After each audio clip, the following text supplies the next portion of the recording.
بالاخره د روباټیک ټیم انجونې بریالۍ شوي، خو څه یې وکړل، څنګه یې داسې لوی ابتکار وکړ، دلته یې ویډیو کې راسره کتلی شئ.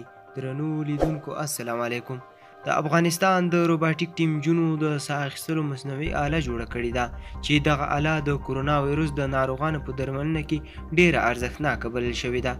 دغه نجونې وایي چې دا آله یې په امریکا کې د ماسچوسټس ایالت د ټیکنالوژي پوهنتون د طرحې په مرسته جوړه کړې ده. که څه هم تر اوسه پورې دغه آله ارزول شوې نه ده، خو دغه ټیم روزونکي وایي چې دې نجونو هڅه کړې داسې یو آله جوړه کړي چې معیاري وي.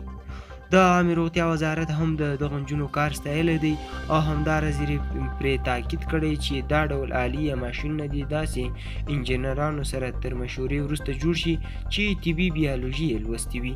که څه هم په افغانستان کې د نورو هیوادونو پرتله د کورونا وایرس مثبتې پیښې کمې دي، خو ورځ تر بلې دغه پیښې ډیریږي او اوسنۍ پیښې دومره نه دي چې د افغانستان روغتیایي سیستم وننګوي. خو که دا شمېر ورځ تر بلې ډیریږي، نو د ساه اخیستلو آلو یا ماشینونو له کمښت سره به افغانستان هم مخ شي. دا ماشین یا آله د کورونا وایرس ناروغانو لپاره ځکه ډیره مهمه ده چې د کورونا وایرس ناروغان د ساه اخیستلو له مشکل سره مخ کیږي یا یې تنفس سختیږي. د یادولو ده چې په افغانستان کې تر دې مهاله پورې 714 تنه په کورونا وایرس اخته شوي دي چې زیات یې په هرات، کابل او کندهار ولایتونو کې دي. په ټول نړۍ کې به د کورونا وایرس د مثبتو پیښو شمېر تر 2 میلیونو اوښتی دی چې تر ټولو زیات کسان دغه وایرس یا په امریکا کې نیولی دي چې شمېر یې له 614,000 څخه پورته شوی دی.